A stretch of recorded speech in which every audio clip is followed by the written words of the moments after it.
10월 11일 우리 꿈꾸는 교회 중고등부 예배를 하나님께 올려드리도록 하겠습니다. 이 시간 우리 함께 사도신경으로 우리의 믿음을 하나님께 고백하겠습니다. 나는 전능하신 아버지 하나님 천지의 창조주를 믿습니다. 나는 그의 유일하신 아들 우리 주 예수 그리스도를 믿습니다.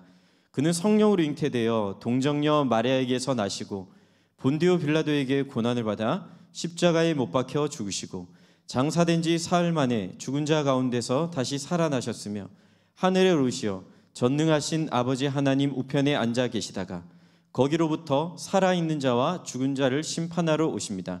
나는 성령을 믿으며 거룩한 공교회와 성도의 교제와 죄를 용서받는 것과 몸의 부활과 영생을 믿습니다. 아멘. 우리 친구들 반갑습니다. 제법 길어지고 있는 이 시간들 가운데서도 하나님께서 우리를 지켜주시고 또 우리와 함께 하시고 우리의 예배를 받아주실 줄로 믿습니다.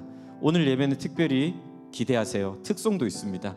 우리 친구들 기대하는 마음, 사모한 마음으로 함께 먼저 찬양 드렸으면 좋겠는데요. 특별히 이 찬양 드리면서 앞으로 나는 뭘 해야 할까? 앞으로 어떻게 나아가야 할까? 특별히 고3 친구들은 이제 진학의 문제를 놓고 앞으로 어떻게 하면 좋을까 고민과 염려를 이 찬양 부르면서 한번 내려놨으면 좋겠어요. 이 시간 주님 너를 항상 인도하시리 이 찬양 함께 올려드리면서 우리 자기 자신을 하나님께 온전히 고백할 수 있는 시간 되었으면 좋겠습니다. 주님 너를 항상 인도하시리 메마른 땅에서도 너를 만족시키 주님 너를 항상 인도하시리 메마른 땅에서도 너를 만족시키리 너는 물된 동산 같겠고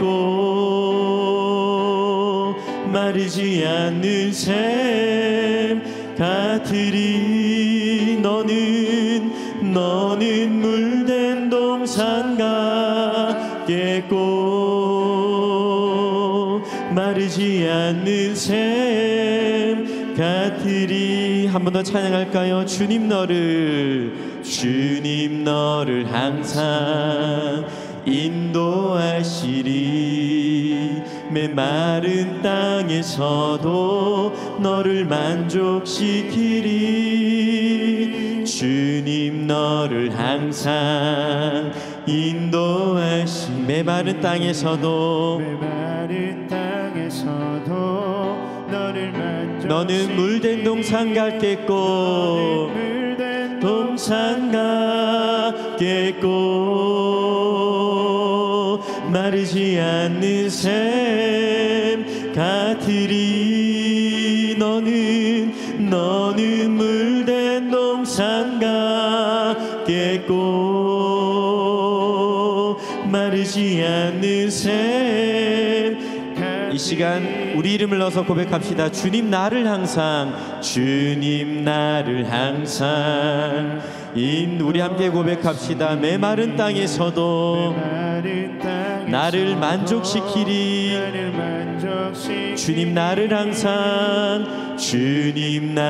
항상 인도하시리 메마른 땅에서도 나를 만족시키리 나는 물된 동산 같겠고 마르지 않는 샘 같으리 나는 물된 동산 같겠고 마르지 않는 샘 같으리 나는 물된 동산 같겠고 마르지 않는 샘 같으리 나는 물된 동산 같겠고 마르지 않는 샘 같으리. 이 시간 온라인 상이지만 목사님 따라서 이렇게 한번 고백했으면 좋겠습니다. 주님이 나의 길을 인도하실 것입니다. 주님이 나의 길을 인도하실 것입니다. 아멘. 아멘. 그렇기 때문에 지금 이 시간 우리에게 가장 필요한 것은요, 하나님을 가까이 하는 것입니다. 이 시간 하나님을 사모하는 마음으로 이 찬양 함께 고백했으면 좋겠습니다. 주께 가까이 날 이끄소서. 주께 가까이 날 이끄소서. 간절히 주님만을 원합니다. 채워주소서, 채워주소서. 주의 사랑을 진정한 찬양들이. 우리 한번 더 고백합시다. 주께 가까이, 주께 가까이 날 이끄소서. 간절히 주님만을 원합니다.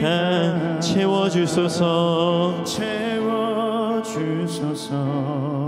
주의 사랑을 진정한 찬양 드릴 수 있도록. 목마른 나의 영혼, 목마른 나의 영혼 주를 부르니 나의 맘 만져 주소서. 주님만을 원합니다. 더 원합니다. 나의 맘 만져 주소. 우리 한번 더 찬양합시다. 주께 가까이, 주께 가까이 날 이끄소서. 간절히 주님만을 원합니다. 채워주소서, 채워주소서. 주의 사랑을 진정한 찬양 드릴 수 있도록. 목마른 나의 영혼, 목마른 나의 영혼 주를 부르니 나의 맘, 나의 맘 만져 주소서. 주님만을 원합니다. 더 원합니다. 나의 맘 만져 주소. 목마른 나의 영혼, 목마른 나의 주를 부르니 나의 맘, 나의 맘 만져 주소서. 주님만을 원합니다. 더 원합니다. 나의 맘 만져 주소서. 주님만을 원합니다. 더 원합니다. 나의 맘 만져 주소서. 이 시간 우리 친구들 함께 기도하겠습니다. 하나님, 이 시간 하나님을 만나기를 원합니다. 우리가 아직 하나님을 잘 모르고 하나님의 사랑을 완전하게 깨달아 알지는 못하지만 하나님께 가까이 나가고 싶습니다. 하나님을 그 어느 때보다 가깝게 만나기를 원합니다.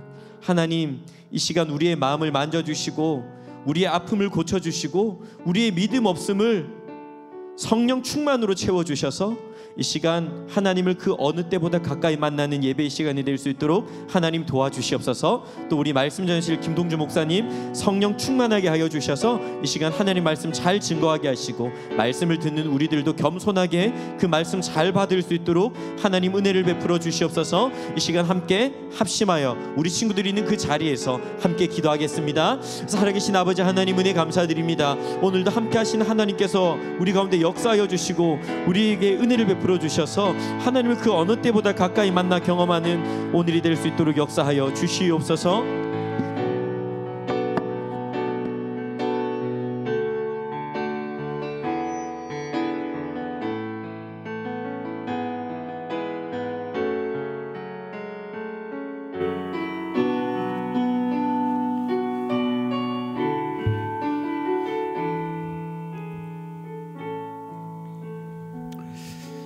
사랑과 은혜가 풍성하신 아버지 하나님, 오늘도 저희를 잊지 않으시고 변함없이 귀한 예배 자리로 불러주신 것 감사를 드립니다. 하나님께서 우리를 이곳에 오늘도 보내어 주시고 또 불러주셨다는 사실은 하나님께서 오늘도 우리에게 변함없이 은혜 주시기 원하신다는 사실을 증거하오니, 오늘도 하나님께서 예비하신 충만하신 은혜가 예배를 사모함으로 나온 모든 친구들의 예배 자리 가운데 하나님 충만히 임하게 하여 주시옵소서. 특별히 그 은혜를 사모하는 마음, 간절히 기대하는 마음, 그러한 사모의 마음을 우리 친구들에게 허락하여 주셔서 비록 혼자 예배 드리고 또 부모님과 예배 드리는 자리이지만 또 주님 성령께서 하나 되게 하시는 그 놀라운 은혜가 각자의 예배 자리 가운데 넘쳐날 수 있도록 주여 함께하여 주시옵소서. 하나님, 예배를 시작합니다. 마치는 시간까지 우리를 붙들어 주실 줄 믿으며 이 모든 말씀 살아계신 예수님의 이름으로 기도드립니다. 아멘.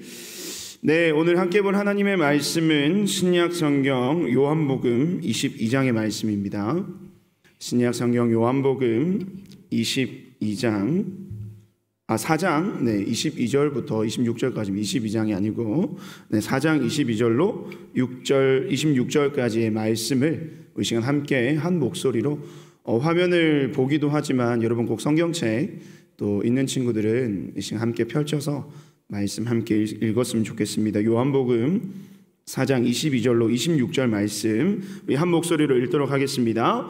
너희는 알지 못하는 것을 예배하고 우리는 아는 것을 예배하노니 이는 구원이 유대인에게서 남이라. 아버지께 참되게 예배하는 자들은 영과 진리로 예배할 때가 오나니 곧 이때라. 아버지께서는 자기에게 이렇게 예배하는 자들을 찾으시느니라. 하나님은 영이시니 예배하는 자가 영과 진리로 예배할지니라. 여자가 이르되 메시아 곧 그리스도라 하는 이가 오실 줄을 내가 아노니 그가 오시면 모든 것을 우리에게 알려주시리이다. 예수께서 이르시되 내가 말하는 내가 그라 하시니라. 아멘.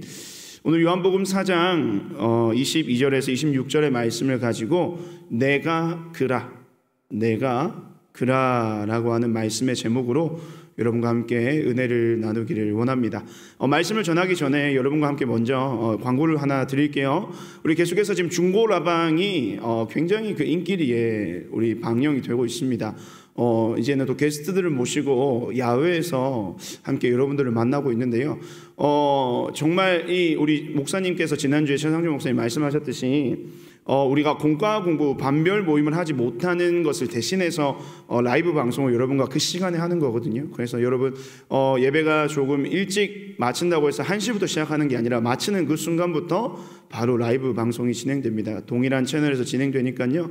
내일 또 신선한 또 게스트, 지난주에 우리 장정진 전사님께서 나오셔가지고 굉장한 또 히트를 치시고 엄청난 또 우리 시청자 수를 기록하시고 거의 뭐 신기록을 갱신하고 가셨는데 내일은 그 기록을 더 뛰어넘을 만한 게스트가 오십니다. 그래서 여러분들 기대하시고 여성 게스트입니다. 이제 목사님이나 또 우리 조원사님 같이 좀 약간 남성의 칙칙함이 아니라 산뜻한 어떤 여성분을 모셨습니다. 그러니까 여러분들 기대하는 마음으로 또 예배 후에 또 라이브 방송에서 함께 귀한 은혜를 나누는 시간을 가지도록 하겠습니다. 말씀을 함께 나누어 볼 건데요. 우리는 계속해서 예수님의 행적에 대해서 함께 이야기를 나누고 있습니다. 예수님 하면 여러분들 떠오르는 단어가 혹시 무엇입니까? 예수님 하면 목사님은 사랑이라는 단어가 가장 먼저 떠오르는 것 같아요.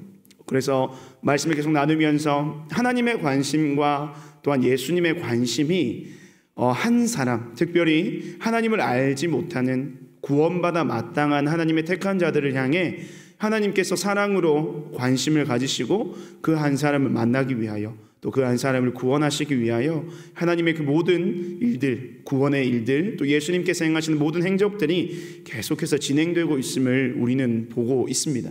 오늘도 이 요한복음 4장의 말씀에서 너무나도 중요한 그 만남이 오늘 본문 가운데 이루어지는데요. 오늘 본문에서 등장하는 지역이 하나 있어요. 화면을 한번 보여주시면 예수님께서는 그 가나안 지방, 그 지방 우리 이스라엘 지역을 이리저리 다니시면서 사역을 하셨잖아요. 근데 그 그림을 보시면 주로 저기 유대 땅과 위에 쪽에 보시면 갈릴리 지역을 왔다 갔다 하시면서 필요한 사람을 만나시고 필요한 곳에 복음을 전하시고 필요한 곳에서 기적을 행하셨습니다. 근데 오늘은요, 이 유대 땅에서 갈릴리 지역으로 가는 한 길 가운데서 일어났던 에피소드를 다루고 있습니다. 보통 유대에서 갈릴리로 가는 길은요, 이렇게 갑니다. 화면을 보시면 예수님께서 유대 땅에서 갈릴리로 가실 때 보통 이스라엘 사람들이, 유대 사람들이 갈릴리 지역으로 갈 때는 이 길을 따라갔다고 해요. 바로 요단강 우측편으로 해서 갈릴리 지역으로. 근데 우리가 생각할 때는 이 루트를 따라서 가는 게 참 좋을 것 같은, 빠를 것 같아요. 모든 길은요, 직선으로 가는 게 가장 빠르잖아요. 그래서 보통은 이 길로 가게 돼 있습니다. 갈릴리 지역으로 갈 때 실제로 길이 있었고, 그 길로 가면 3일 정도밖에 걸리지 않는 거리인데요. 이 유대 사람들은 갈릴리 지역으로 갈 때 이 길이 아닌 어떻게 해요? 이렇게 둘러서 그 갈릴리 지방으로 가는 모습들이 나타났습니다. 왜 그러냐면 바로 이 갈릴리 지역과 유대 지역 사이에 사마리아라는 땅의 특별함이 있었기 때문이. 이 땅의 특별함은 뭐냐면 예전에 이 사마리아 지역에, 그러니까 북이스라엘, 남유다, 우리 분열 왕국에 대해서 우리가 배웠잖아요. 이 사마리아 지역을 이 아수르라는 나라에서 정복을 했어요. 근데 그때에 이 아수르 사람들과 이스라엘 민족들이 함께 통혼을 하게 된, 결혼을 하게 된 거예요. 그래서 원래는 이 유대 민족이, 이스라엘 민족이 단일 민족이었는데 아수르 사람들과 통혼을 하게 되면서 그 혈통이 섞이게 된 거예요. 그래서 남쪽에 있었던 남유다, 지금 이 지도에 보면 유대 지역의 사람들이 그 사마리아 지역 사람들을 굉장히 무시했습니다. 배신자, 변절자, 뭐 이런 유의 그런 말을 붙이면서 그 지역에 있는 사람들과 상종하지 않았어요. 왜냐하면 너희는 민족을 배반한 사람들이야. 하나님께서 명령하신 다른 이방 민족과 결혼하지 말 것을 어긴 그런 민족이라고 지칭을 하면서 아예 상종하지를 않았다는 거예요. 사마리아 사람과 유대 사람. 그래서 이 본래는 유대 지역에서 갈릴리 지역으로 갈 때는 사마리아 지역을 관통할 수 있는 길이 분명히 있었음에도 불구하고 많은 사람들이 이 길이 아닌 유대 사람들은 요단강 건너편 동쪽으로 올라가는 먼 길을 택하고 그 길로 가게 되었다는 겁니다. 그래서 근데 오늘 이 예수님은요, 유대 땅에서 갈릴리 지방으로 가시는 그 여정을 일반적인 돌아서 가는 길이 아닌 지금 화면에서 나타나고 있는 직선 길을, 사마리아를 관통하는 길을 걸어가셨습니다. 근데 거기에서 오늘 이제 이슈가 되는 지역이 바로 이 지역인데요. 바로 수가라 하는 지역, 수가성을 예수님께서 지나가게 되십니다. 근데 우리가 생각할 때에 뭐 빠른 길이 좋잖아요. 그렇죠? 우리가 어떤 길을 갈 때도 가장 빠른 지름길을 내비게이션이 안내해 주면 그 길로 우리는 갑니다. 왜냐하면 목적지로 빨리 가는 것이 우리에게는 굉장히 유익이고 좋기 때문이죠. 그런데 굳이 왜 사람들이 저 길을 둘러갔을까? 과연 사마리아 사람들과 유대 사람들이 어떠한 감정을 가지고 있었을까? 한번 묵상하는 가운데 목사님이 옛날 그런 추억이 하나 떠올라가지고 여러분들에게 한번 보여주려고 해요. 여러분 이것이 뭔지 아세요? 자동차 번호판이잖아요. 그래서 예전에는, 요즘에는 이런 모양이 아니라 흰색과 검은색이 있는 긴 자동차 번호판인데, 예전에 자동차 번호판에는요 저런 지역이 있었어요. 그 자동차가 등록된 지역이 기록이 되어 있었어요. 그래서 부산과 광주 대표적인 두 지역을 목사님이 가져와 봤는데요.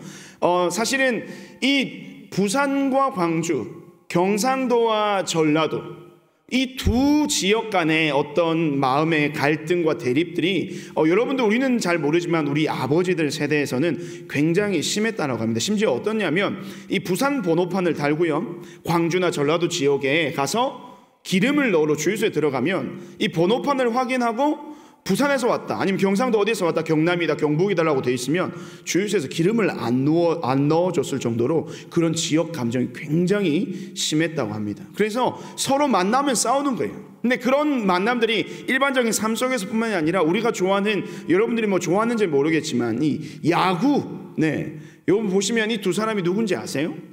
이 부산을 대표하는 부산 경남을 대표하는 야구팀 롯데자이언츠의 최동원 선수고요, 파란색.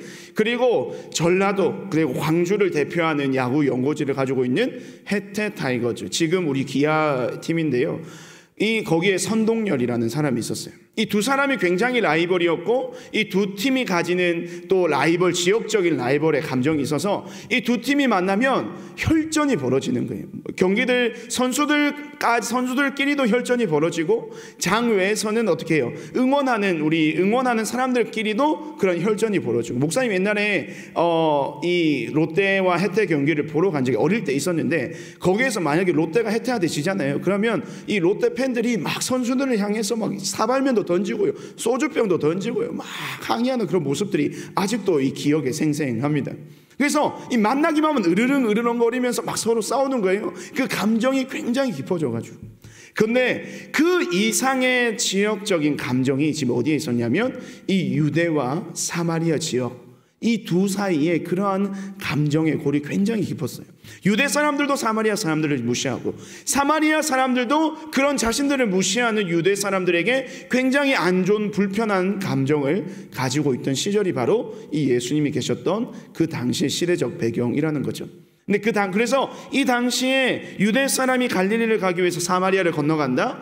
그런 것은 어떤 것을 뜻하냐면, 어떻게 보면 뭐 도둑을 맞거나, 아까 목사님이 얘기했던 것처럼 부산 사람이 광주에 가서 주유소에 가면 기름을 안 넣어주는 그런 일이 벌어지는 것처럼, 그 지역에서 어떤 일이 일어나도 이상하지 않는 굉장히 위험한 길이었습니다. 그런데 그 길을 지금 누가 가시냐면 예수님이 가시는 거예요. 그리고 거기서 한 사람을 만나시는데요, 그 사람이 바로 이 수가성에 살았던 한 여인, 사마리아 여인이라고 하기도 하고 수가성에서 만난 여인이라고 해서 수가성 여인이라는 이름으로 우리에게 불려진 한 여인을 이 예수님께서 만나시는 겁니다.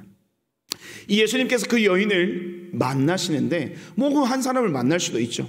지나 길을 가다 보면 어떤 사람을 만날 수도 있고, 어떤 사람과 이야기할 수도 있고, 또 어떤 사람과 많은 어떤 사건이 일어날 수 있는데, 이 한 여인과의 만남이 오늘 우리에게 주는 메시지가 굉장히 크다는 거예요. 왜냐하면 이 사마리아 여인, 수가성에 사는 그 여인이 가지고 있는 그 여인의 삶의 특징이 있었다는 거죠. 그 특징이 무엇이냐면 세 가지로 여러분들에게 소개를 좀 할 수가 있을 것 같아요. 첫 번째는 사마리아인이라는 거였습니다. 예수님께서는요, 아까 우리 지도에서 보았지만 베들레헴에서 나셨어요. 그러니까 유대 지역에서 태어나셨죠.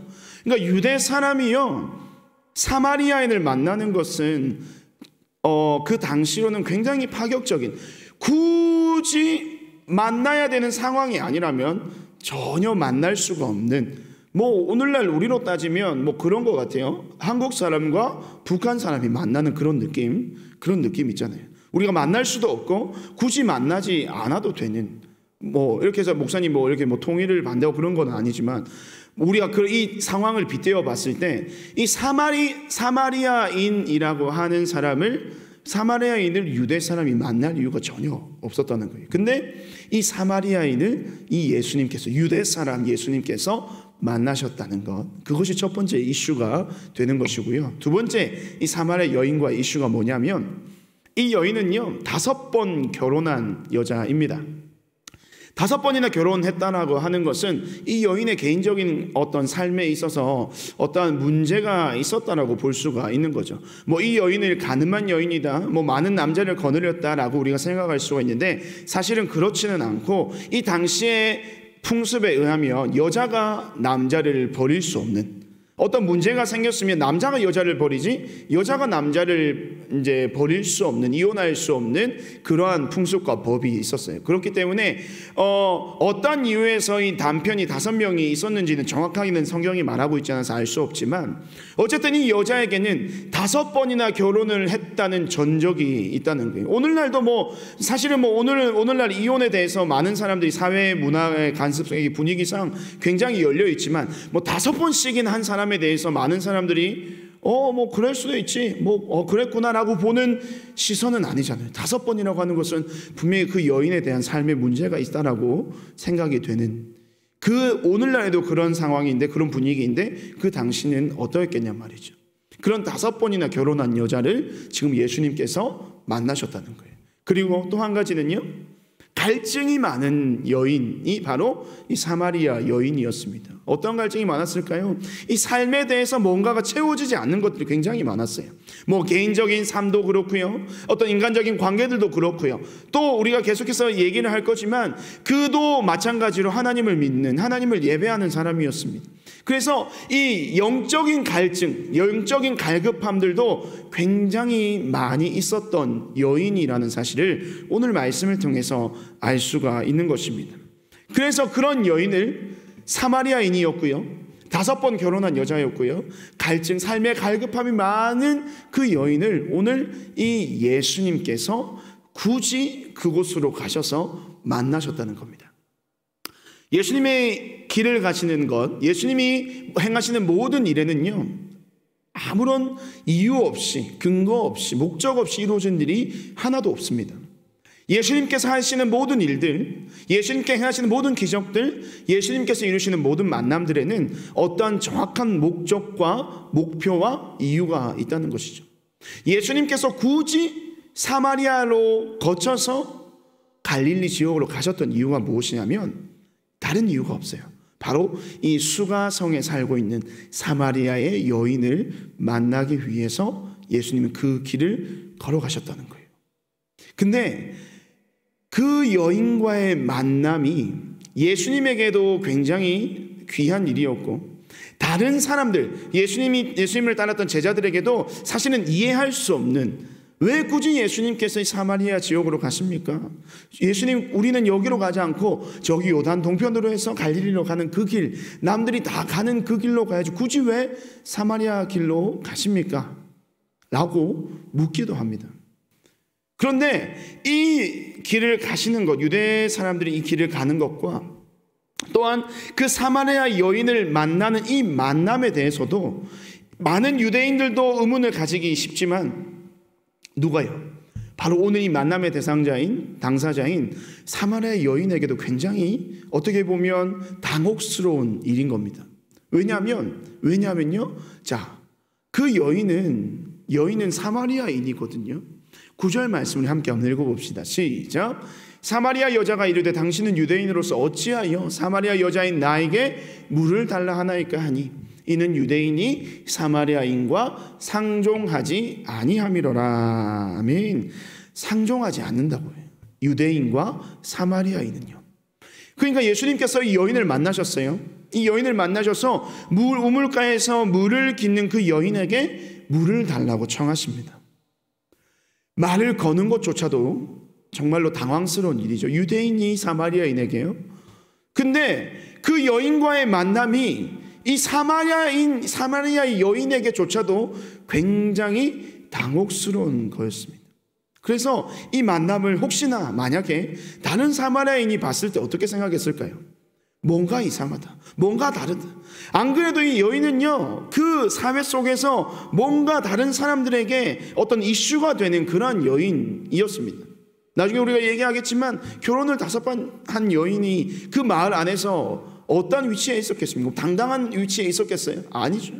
그래서 사람들이 입에 오르내리거나 그런 구설수에 올라가는 것이 굉장히 부담스러운 사마리아 여인이었습니다. 그런데 웬 낯선 여자도 아니고요, 남자, 그것도 유대 사람과 그 이야기를 나누는 그 장면이 이 사마리아 여인에게는 굉장히 부담이 되었을 것이고, 어떻게 보면 이 만남이 그렇게 탐탁지만은 않았던 그러한 모습이었을 것입니다. 그런데 그 예수님께서 이 사마리아 여인에게 무엇이라고 대답을 할까요? 네가 사마리아인이라고? 그것이 뭐 어때서? 사마리아인이라는 그런 어떻게 보면 유대 사람과 비교했을 때의 삶의 핸디캡이죠. 그러한 핸디캡이 있는 그 핸디캡에 대해서 예수님께서 뭐라 하시냐면 그게 뭐 어때서? 내가 너를 만날 수도 있지. 내가 너를 만나기 위해서 이곳에 왔는데 너가 사마리아인이라는 것은 나에게 결코 그다지 중요하지 않은 사실이야 라고 예수님께서 이야기하시는 거예요. 어떻게 보면 이 사마리아 여인에게 있는 하나의 핸디캡이 사라진 거거든요. 누구를 만남을 통해서요? 예수님을 만남을 통해서요. 그런데요, 또 한 가지 핸디캡이 있잖아요. 무엇입니까? 이 사마리아 여인은 5번 결혼한 여자라는 거예요. 예수님께서 그 여인과의 만남을 이어가시면서 이야기를 하시면서 뜬금없이 이런 얘기를 하셨어요. 내 남편을 이곳으로 데려오라 말씀을 하셨어요. 이 말을 듣는 순간 이 여인의 마음이 어땠을까요? 우리 말씀 한번 읽어봅시다. 17절 18절 말씀입니다. 함께 읽습니다. 여자가 대답하여 이르되 나는 남편이 없나이다. 예수께서 이르시되 내가 남편이 없다는 말이 옳도다. 너에게 남편 5이 있었고 지금 있는 자도 내 남편이 아니니 내 말이 참되도다. 아멘. 여자가 그 질문을 했을 때 굉장히 어떻겠을까요?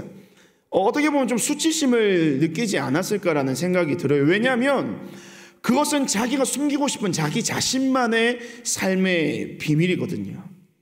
뭐 이후에 어땠든지 간에 5번 결혼한 여인이고 또 그 5번 결혼 생활을 실패하고 여전히 그의 삶에는 채워지지 않는 어떤 무언가가 있었기 때문에 지금 또 다른 한 남자와 동거하고 있다는 사실. 그래서 그 사실은 굳이 내가 처음 만나는 그 남자, 그것도 누구예요? 유대의 남자에게 자신의 삶의 어떤 치부, 감추고 싶은 비밀, 부끄러운 모습들, 핸디캡을 오픈하지 않고 싶은 거예요. 굳이 오픈할 이유도 없고요. 그런데 그 문제를 지금 누가 먼저 오픈해 주시는 거예요? 예수님께서 먼저 오픈을 해 주시는 겁니다. 그러면서 18절 말씀 보면 너에게 남편이 5이 있고 지금 있는 자도 내 남편이 아니니 내 말이 참되도다. 여인은 한 번도 오픈한 적이 없습니다. 오픈하고 싶지도 않았고요. 근데 예수님께서는 그 여인의 모든 삶의 상황들에 대해서, 정황들에 대해서 이미 다 알고 계셨다는 겁니다. 그래서 예수님께서 여인을 만나신 이유, 그 핸디캡을 또 한 번 지워주시는 거예요. 맞다. 네 말이 맞아. 네 상황이 맞아. 네가 남편이 없다는 말이 맞다. 너가 5번 결혼을 했고 남자가 5번 있었고 지금 현재 살아가는 사람도 남자도 지금 내 남편이 아니고 남편이 없다는 말이 맞다. 그래 맞구나. 그 말을 듣는 순간 이 사마리아 여인의 마음이 어떤 변화가 일어났을까요? 이 남자가 보통 남자는 아니라는 사실을 깨닫기 시작했습니다. 당신이 말씀에서 보면 당신이 선지자시군요. 이 사람은 선지자구나. 그래서 나의 모든 상황을 다 알고 있구나. 그러면서 이 점차 여인의 마음에 어떤 변화되는 심경의 변화, 마음의 변화, 어떻게 처음에는 예수님을 만났을 때에 유대 남자를 만난다는 그런 부담감과 왜 이 낯선 남자가 나에게 말을 건지 하는 어떤 경계심을 가지고 예수님을 만났는데요. 첫 번째 사마리아인이라는 것에 대한 핸디캡을 지워놓고 또요, 2번째는 5번 결혼한 여자. 이 정말로 어떻게 보면 그 자신의 그 지역 사회에서 굉장히 부끄러웠고 또 많은 사람들에게 알리고 싶지 않았고 또 숨기고 싶었던 자신의 개인적인 개인사를 어떤 외간 남자의 말을 통해서 선지자와 같은 그 예수님과의 만남을 통해서 그 핸디캡이 어떻게 보면 지금 사라지고 있는 거예요. 또 마지막 한 가지 뭐가 남았어요? 갈증이 많은 자. 뭔가 이 여인에게는 채워지지 않는 것들이 있는 거예요. 자신의 개인적인 삶에서도 그렇고요. 어떤 영적인 갈급함도 분명히 이 여인이 있다는 거예요. 봅시다. 말씀을 한번 봅시다. 이 10절 말씀에 이 사마리아 여인이 예수님이 선지자와 같이 특별한 하나님께서 보내신 사람이라는 것을 캐치하고 난 뒤에 이런 질문을 해요. 우리 조상들은 이 산에서 예배하였는데 당신들의 말은 예배할 곳이 예루살렘에 있다 하더이다. 이 말은 무슨 말이냐면 이 사마리아 사람들은 유대 지역으로 갈 수가 없었어요. 그러니까 당시에 유대인들은 예배를 드리고 절기를 지키기 위해서 어디로 갔을까요? 이 예루살렘 성전을 향해 갔거든요. 근데 이 사마리아 사람들은 어떻게? 이 예루살렘으로 갈 수가 없었어요. 그것은 남유다와 북이스라엘이 나뉘어졌을 그 당시에부터 이미 예루살렘으로 갈 수 없는 상황이었다는 거죠. 구약시대 때부터. 그래서 이 북이스라엘 사람, 지금 이 말하는 사마리아 사람들은 그 당시에 여로보암이라는 왕이 베델과 단이라는 지역에 산당을 만들어서 그들 나름대로의 예배 장소를 만들었다는 거예요. 근데 유대 사람들은 그들의 예배를 인정했을까, 인정하지 않았을까? 인정하지 않는 거예요. 거기서 드리는 예배는 거짓된 예배, 너희들의 예배는 가짜야. 그러면서 계속해서 그러한 어떤 지역적인 갈등뿐만이 아니라 종교적인 갈등, 신앙적인 갈등이 이 사마리아 사람들과 유대 사람들 간의 충돌이 계속해서 일어난 거예요. 그래서 사실은 이 사마리아 여인, 하나님을 잘 믿는 사람이었던 것 같아요. 오늘 말씀을 우리 4장 1절에서 24절까지의 말씀을 쭉 읽어보면 이 사마리아 여인은 굉장히 믿음과 신앙이 좋았던, 그리고 하나님에 대한 믿음에 대한 갈급함이 굉장히 컸던 여인으로 보여집니다. 근데 그런 거죠. 내 나름대로 내가 주어진 자리, 이 지역에서 우리 조상들이 세워놨던 그 산당에 가서 예배를 드리고 하나님께 제물을 바치고 그 절기를 지키면서 산다고 하는데, 유대 사람들이 인정해주지 않으니까 자기 자신의 이 신앙과 믿음이 거짓인가? 헛된 것인가? 잘못된 것인가? 그런 신앙의 핸디캡이 또 이 사마리아 여인에게 있었다는 겁니다. 그래서 이 선지자로 보이는 그 예수님, 유대의 남자 예수님에게 그러한 질문을 하는 거예요. 근데 예수님께서 그 여인에게 무엇이라고 말씀하실까요? 우리가 어디에서 예배 드리는 것은 중요하지 않다. 너희의 마음의 중심으로 하나님께 온전한 마음을 가지고 예수 그리스도의 이름으로 어디에서든지 예배할 때가 왔다라고 말씀해 주시는 거예요. 그러면서 그 여인이 가지고 있었던 그 갈증, 뭡니까? 이 삶에 대한 갈증뿐만이 아니라, 삶에 대한 핸디캡뿐만이 아니라 영적인 갈급함조차도 하나님께서 이 예수님을 통해서, 이 예수님이 그 사마리아 여인에게 장소가 중요한 게 아니야. 예수 그리스도를 통해서 어디에서든지 그가 예수 그리스도 믿는 믿음으로 예배하면 그 예배를 하나님께서 받으신다. 그러니까 이 말은 어떤 말이냐면, 내가 하나님을 향한 온전한 믿음을 가지고 있다면 그 예배 누가 받으신다는 거예요? 하나님이 받으신다는 거예요. 이 말을 하는 순간 그 가운데 그 모든 의심이 사라진 거예요. 내가 살아가고 있었던 이때까지 모든 신앙의 삶이 의심되었고, 내가 과연 바르게 하나님을 믿고 있는가? 내가 바로 바르게 하나님께 신앙생활을 하고 있는가라는 의심이 어떻게 해요? 예수님을 만나서 그 말을 듣는 순간 완전히 해결이 되어버린 거예요. 사마리아인이라는 핸디캡, 결혼을 5번 하고 정말로 그러한 삶의 어떤 부끄러운 모습을 가지고 있던 그 삶이라는 핸디캡, 그리고 사마리아 지역에서 드리는 신앙생활을, 믿음생활을 하고 있다라고 하는 이 사마리아 지역에서 드리는 자기의 신앙의 핸디캡이 누구를 만남을 통해서요? 이 예수 그리스도를 만남을 통해서 그 모든 삶의 핸디캡이 다 사라지게 된 겁니다. 예수님을 만나는 그 축복과 예수님을 만나는 그 은혜가 그 여인에게 있는 그 순간, 그 여인이 평소에 가졌던 모든 삶의 핸디캡들이 다 뭐예요? 해결함을 받고 회복됨을 받고, 예수님께서 무엇이나 하시냐면, 그게 뭐 어때서? 너가 가진 너의 삶의 배경, 너가 이때까지 살아왔던 삶의 모습들, 현재 네가 살아가고 있는 그 모습들, 그게 뭐 어때서? 지금 네가 만나고 있는 내가 그 모든 너의 삶을 새롭게 회복시키고 변화시키고 새로운 은혜의 장으로 이끌어갈 메시아인데, 그런 너의 모습이 어때서? 야, 걱정하지 마. 너가 있는 그 모습 그대로 나에게 나와. 그냥 너가 나를 만났잖아. 이런 대화를 하는 중에 문득 이 사마리아 여인에게 떠오르는 한 단어가 있었어요. 25절 말씀에 아까 우리가 보았는데, 거기에 보면 이 메시아라는 단어예요. 메시아라는 단어. 메시아라는 단어를 이 사마리아 여인이 떠올리게 되는 거예요. 왜 떠올렸을까요? 예수님이 그 말씀을 하시기 전에 그 말씀들 대화를 쭉 이어오면서 이 예수님이 보통 사람은 아니라는 사실을 이 여인이 알았다는 거예요. 그래서 당신이 혹시 그 약속하신 메시아인가요? 라는 뉘앙스로 예수님께 질문을 조심스럽게 던졌어요. 그 질문을 던지는 순간 예수님께서 무엇이나 말씀하셨냐면 내가 뭐라고요? 그라. 내가 그라. 그 순간 이 사마리아 여인의 삶이 어떻게 되었을까요?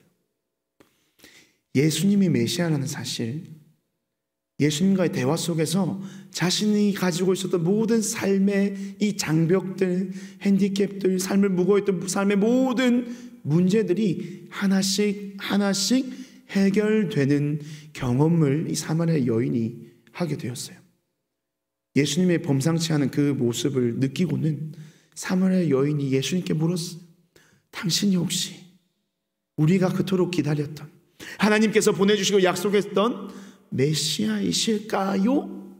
그러니까 메시아이십니까도 아니고 메시아이실까요? 혹시나 그 말이 떨어지기 무섭게 예수님께서 맞다.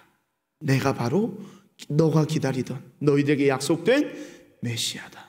내가 그라 라고 하시는 그 말씀이 떨어진과 동시에 이 여인의 삶은 어떻게 변했을까요? 이전의 모든 인생의 무거운 짐들이 다 해결함을 받는 정말로 자유함을 얻는 놀라운 경험이 그 여인의 삶 속에 일어나게 되었다는 거예요.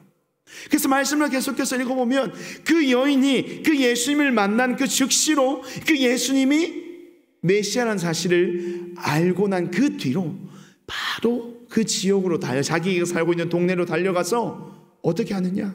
내가 예수님을 만났다. 내가 메시아를 만났다. 우리가 그토록 기다리고 바라던 그 예수님을 만났다는 것을 증거하기 시작했어요. 세상 가운데 관심받지도 못하고 숨어서 지내고 어떻게 보면 세상 그 사회 속에서 인정받지 못했던 그런 인생이었던 사마리아 여인의 인생이 이 예수님을 만남을 통해서 그들에게 전하기 시작한 거예요. 내가 만난 그 예수님, 내가 만나서 나의 삶을 회복시켜 주시고, 내가 사마리아인이었지만 그것도 괜찮대요. 내가 5번 결혼하고 지금도 다른 남자와 살고 있었지만 예수님께서는 그것도 괜찮다 말씀하시고, 또 내 안에 영적인 이 갈급함, 나의 예배에 대한 의심, 나의 신앙에 대한 의심이 들 때에 그것조차도 그 마음의 중심으로 예배하는 그 모든 예배를 기뻐 받으신다라고 말씀하시고, 나의 모든 삶을 괜찮다. 내가 너를 만나지 않느냐. 이제는 괜찮다. 라고 말씀하시는 그 예수님의 그 만남의 은혜와 그 만남의 감격들을 많은 사람들에게 증거하는 삶의 모습으로 변하게 되었다는 거예요. 하나님의 아들이신 예수 그리스도, 하나님이 택하신 많은 이 땅에 택한 하나님의 백성들을 구원하시기 위해서 이 땅 가운데 오신 그 예수 그리스도, 하나님의 아들이신 그 위대하신 예수 그리스도께서 그 사마리아 땅에 아무도 관심 가지지 않는, 유대 사람들이 관심이 없는 정도가 아니라 그들을 향하여 조롱하고 비판하고 비난하고 멸시하고 천대하는 그 사마리아 지역에 있는 아픔이 많은 그 한 여인에게 찾아가셔서 그 모든 인생을 새롭게 변화시켜 주시는 그런 하나님의 놀라운 은혜의 역사가 오늘 이 요한복음 4장의 가운데 드러나고 있는 겁니다. 예수님은 그 여인을 만나기를 원하셨습니다. 그 여인을 만나서 세상 아무도 그 여인에게 관심을 가지지 않고, 그 아무도 세상 그 어느 누구도 그 여인을 사랑하지 않았던, 날마다 그 결핍된 인생, 채워지지 않는 그러한 삶을 살아갔던 그 여인의 삶을 아시고 그 한 여인을 만나기 위해서 굳이 오늘 사마리아 길로 가셨다는 거예요. 예수님에게는요, 하나님에게는요, 그 한 영혼이 너무나도 소중하다는 겁니다. 그 한 영혼을 변화시키기 위해서, 그 한 영혼을 회복시키기 위해서 아무도 바라봐주지 않는 세상 가운데 외면되고 세상이 바라봐주지 않고 관심도 없는 그 한 사람을 위해서 예수님 그 위대한 발걸음을 옮기시는 분이라는 것이죠. 그러한 예수님이 계셨기에 오늘 저와 여러분들이 있는 겁니다.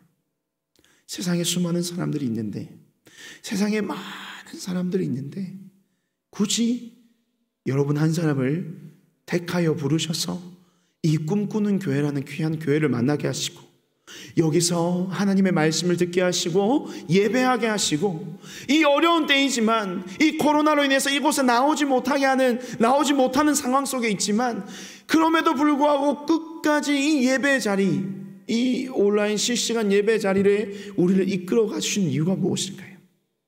예수님께서 그런 여러분들을 만나시기 위한 것 아니겠습니까? 사마리아 여인의 모습이 바로 우리의 모습이잖아요. 사마리아 여인과 같은 삶의 모습이 바로 저와 여러분의 삶 모습 아닙니까? 수많은 핸디캡을 가지고 살아가면서 세상 가운데서 나는 아무것도 아니야, 나는 잘하는 것도 없고 잘난 것도 없고 자랑할 것도 없고 세상 많은 사람들은 나에게 관심도 없고 날마다 그 패배주의에 쌓였어, 아무것도 사지 못하는 무기력한 삶을 살아가고 있는 우리의 모습이 바로 이 사마리아 여인과의 모습과 똑같은 모습이 아닙니까? 그런 우리에게 오늘 누가 찾아오시나요? 예수님이 찾아오시는 겁니다. 그래서 우리가 가지고 있는 모든 삶의 문제들, 내가 하나님 내 세상 가운데 고백하고 싶지 않은 그런 삶의 연약감들조차도 우리 하나님께서, 우리 예수님께서 우리를 만나주심으로 괜찮다, 그게 뭐 어때서? 그게 뭐 어땠는데? 내가 너를 사랑하는 것은 너의 어떠함이 아니라 내가 너를 사랑하고 내가 너를 만나고 내가 너를 나의 자녀로 부른 것은 아무 이유가 없어. 단지 내가 너를 사랑하기 때문이야. 그런 하나님의 메시지를 오늘 이 시간 예배를 통하여서 여러분 가운데 하나님은 주시기를 원하신다는 겁니다. 여러분, 우리의 삶에 드러나는 모습들, 여러분 삶에 어떤 부끄러운 삶의 모습들이 있습니까? 그러한 것들 때문에 세상을 살아갈 때에 자신감이 없이 굉장히 자존감이 낮은 모습으로 그런 인생을 살아가고 있는 친구들이 있을지도 모르겠어요. 하지만 그러한 모습은 우리 하나님 앞에서는, 우리 예수님 앞에서는 전혀 문제가 되지 않는다는 거예요. 여러분이 어떠하든지, 여러분의 모습, 여러분의 삶이, 여러분이 가지고 있는 외적인 모습, 삶의 환경들, 여러분이 가지고 있는 뭐 나름대로 스펙 어떠하든지 그거는 다 하나님 앞에서 아무런 상관이 없어요. 그러한 조건들 때문에 하나님이 나를 사랑하시고, 그러한 내가 가진 여러 가지의 모습들 때문에 하나님이 나에게 관심을 가지시고, 나의 삶의 어떠함 때문에 하나님이 나를 만나주신다고 한다면 그 하나님은 우리가 믿을 필요가 없는 거예요. 왜냐하면 세상의 어떤 다른 사람들과 똑같기 때문이죠. 하지만 우리 하나님은 우리의 어떠함 때문에 우리를 사랑하여 주시고, 우리의 어떠함 때문에 우리를 만나주시고, 우리의 어떠함 때문에 우리를 하나님의 자녀로 불러주신 것 아닙니다. 우리는 부족하지만, 우리는 연약하지만 그 모든 것을 주님의 사랑으로 품어주시는 사랑의 주님이 바로 우리가 하나님의 백성, 하나님의 자녀가 될 수 있는 유일한 이유라는 것이죠. 그래서 사실 이 마음을 여러분과 좀 현장에 있으면서 나누면서 사실은 이 찬양을 하면서 함께 결단하고 기도하면 좋겠다는 생각이 들었는데, 이 현장에 여러분들이 없어서 너무나도 아쉽지만 목사님이 이 사마리아 여인의 마음과 또 그 여인을 만난 예수님의 그 마음을 아주 잘 고백한 찬양이 있어서 여러분들과 함께 한번 불러보았으면 좋겠어요. 우리 나는 사마리아 여인에게 말을 건다라는 찬양인데요. 이 찬양 영상이 나오면서 아마 가사가 뜰 건데 아는 친구들은 함께 불렀으면 좋겠고 그 주님의 마음을 함께 고백할 수 있는 시간이 되었으면 좋겠습니다. 우리 함께 한번 찬양하겠습니다.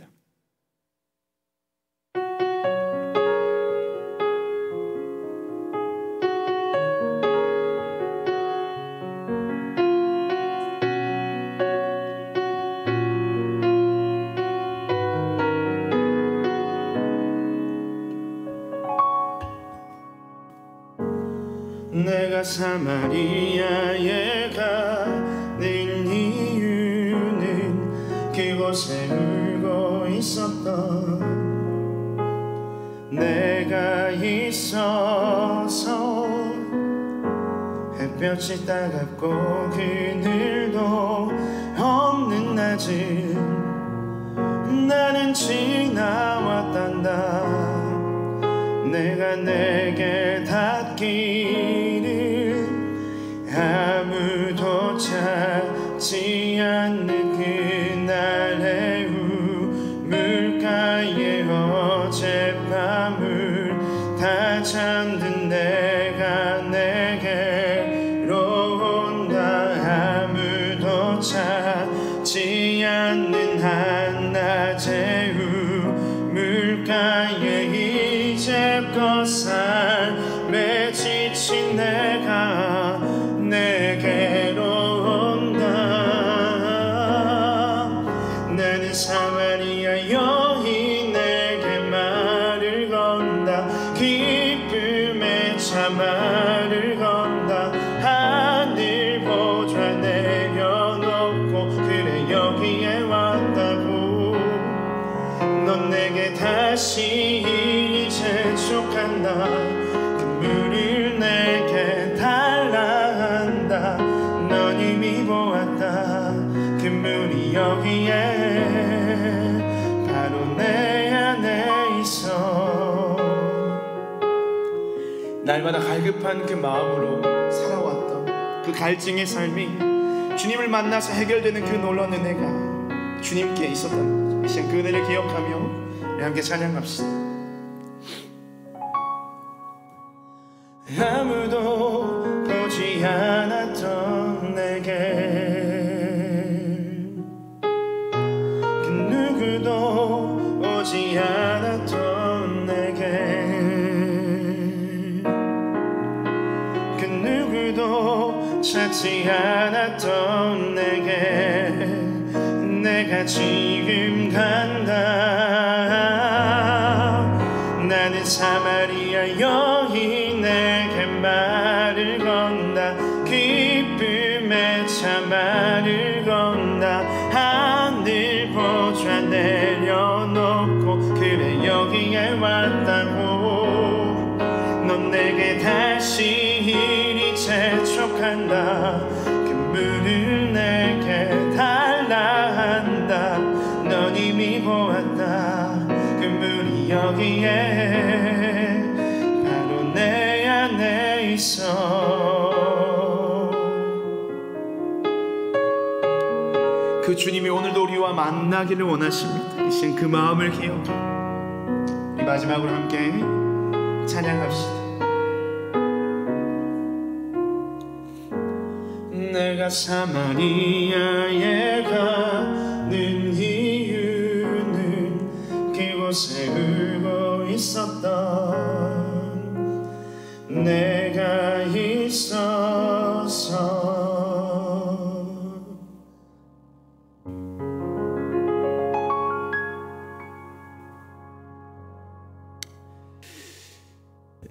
이 고백이 바로 오늘 예수님께서 저와 여러분에게 주시는 고백입니다. 그리고 우리가 예수님께 고백해야 할 고백인 거죠. 여러분 지금 삶을 살아가면서 여러분의 삶에 만족을 누립니까? 지금 여러분 또한 그렇고 여러분들이 목표한 삶의 목적을 이룬 지금 이 땅을 살아가고 있는 수많은 어른들의 삶도 마찬가지. 이 땅에서는 우리의 삶에 대해서 그냥 있는 모습 그대로 받아주는 이가 없고 또한 그러한 삶의 목적, 우리의 개인의 목적을 다 이룬다 하여도 그 목적에 대해서 만족함을 누리는 인생은 단 한 사람도 없습니다. 그런데 그 모든 만족함을 누릴 수 있는 방법은 있다는 거예요. 그 방법이 뭘까요? 바로 이 시간 우리의 그 목마름과 우리의 모든 눈물과 우리의 모든 아픔과 우리의 모든 상처와 우리의 삶의 모든 부끄러운 것들을 있는 모습 그대로 받아주시고 치유하여 주시고 회복하여 주시는 그 예수님을 만나기만 한다면 우리의 인생은 세상 가운데 조금 부족하다 할지라도, 세상 가운데 조금은 세상이 바라는 그 기준대로 그 기준에 못 미치는 삶의 모습이라 할지라도, 여러분의 입장에서 성적이 조금 나쁘다 할지라도, 또 우리의 외모가 조금 부족하다 할지라도, 또 우리의 살아가고 있는 환경이 많은 다른 사람들에 비해서 부족하다 할지라도 우리가 그것으로부터 만족을 얻는 것이 아니라 그런 모든 모습들을 사랑하여 주시는, 나를 위해 이 땅에 오신 나를 만나 주시는 그 예수님과의 만남이 우리의 삶의 유일한 만족함을 줄 것입니다. 영원히 목마르지 않는 생명샘을 우리에게 허락하여 주시겠다는 그 예수님의 말씀, 그것이 누구 안에서 이루어질까요? 예수님 안에서 이루어지는 겁니다. 그래서 여러분들 그 예수님을 만나기를 사모하는 우리들의 인생이 되었으면 좋겠습니다. 지금 이 시대 가운데 특별히 이 코로나로 인하여서 그나마 일주일에 한 번 예배당에 나와서 교회에 나와서 예배하는 그 모습이 사라져버린 지금 이때에 목사님이 걱정하는 것은 그겁니다. 예수님과 더욱이 더 관계가 없는 삶을 살아가고 있지는 않을까, 예수님이 전혀 영향력이 없는 그런 삶의 모습으로 우리 친구들의 삶을 살아가고 있지 않을까, 그것이 우리 목사님들이, 우리 선생님들이 걱정하는 가장 큰 염려인데요. 여러분들 그러한 상황에서도 불구하고 하나님께서는 여러분과 늘 함께하고 계십니다. 여러분들이 바라는, 여러분들이 기대하고 여러분들이 정말로 애써야 될 것은 무엇이냐면, 그런 여러분의 삶 가운데 여전히 역사하시는 하나님을 여러분들이 깨닫고 발견하게 되기를 원합니다. 그래서 정말로 그 주님이 나와 함께 하심을 믿고, 정말로 그 주님이 나와 동행하심을 믿고, 여전히 그런 나의 아픔과 눈물과 슬픔을 다 치유해 주시기 위해서 품어주시는 사랑의 주님이 나의 삶 가운데 있다는 사실을 깨닫게 될 때에 오늘 이 사마리아 여인과 같은 놀라운 삶의 기쁨과 회복이 일어나게 될 것입니다. 그런 삶의 회복이 있는 여러분의 삶이 되기를 바라고, 그러한 삶의 기쁨으로 다시 한번 이 자리에서 저와 여러분들이 함께 만나서 하나님의 그 놀라우신 그 은혜를 나누게 되는 복된 삶을 살아가시는 사랑하는 우리 중고등부 모든 친구들의 삶이 되시기를 주님의 이름으로 축복드립니다. 기도하겠습니다. 사랑과 은혜가 풍성하신 아버지 하나님, 나의 삶이 여전히 변함없이 역사하시고 변함없이 함께 하시며 변함없이 우리를 만나주시는 그 하나님의 그 은혜가, 예수님의 그 놀라운 은혜가 사랑하는 우리 모든 중고등부 친구들의 삶 가운데 일어나게 하여 주시옵소서. 아픔과 슬픔과 고통과 슬픔, 낙심과 절망의 세월을 살아가고 있는 그 한 영혼을 만나시기 위하여 이 땅에 오신 그 예수 그리스도의 은혜가 오늘 이 시간 예배함으로 나오는 모든 중고등부 친구들에게도 동일하게 임하는 줄 믿사오니, 그러한 믿음의 고백 위에 만남의 축복을 허락하여 주시고 주님을 발견할 수 있는 그 깨닫는 주님의 은혜를 허락하여 주셔서 그 주님을 만나 우리의 모든 삶의 문제들이 해결함을 받고 우리의 모든 삶의 부끄러움들이 다 새롭게 되어서 주님 안에서 참된 삶의 기쁨과 행복과 감사함이 회복되는 우리 친구들의 삶의 자리가 되게 하여 주시옵소서. 감사할 것이 없는 우리들의 일상입니다. 기뻐할 것이 없는 우리들의 삶의 모습입니다. 하지만 우리의 인생에 가장 기뻐해야 할 예수 그리스도께서 우리의 삶과 늘 함께 하신다는 그 사실이 우리 친구들의 인생에 가장 복된 기쁨의 소식들이 될 수 있도록 이번 한 주간도 그 주님과 동행하는 기쁨의 삶이 넘쳐나게 하여 주시옵소서. 그래서 그 삶을 살아가다가 다시금 우리가 이곳에서 만나게 될 그날에 우리의 삶에 놀랍도록 베풀어 주시는 주님의 그 풍성한 은혜를 함께 나눌 수 있는 귀하고 복된 은혜의 역사들을 사랑하는 모든 중고등부 친구들의 삶 가운데 일어나게 하여 주시옵소서. 이 시간 주님이 주신 축복을 받도록 하겠습니다. 지금은 우리 구주 예수 그리스도의 은혜와 하나님 아버지의 다함없는 사랑과 성령 하나님의 교통하심이 이 시간 다시 한 번 더 주님을 만나기를 소원하며 삶의 기쁨을 회복하기를 간절히 소망하는 사랑하는 모든 중고등부 친구들의 삶과 그의 머리 위에 지금으로부터 영원토록 함께 있을지어다. 아멘.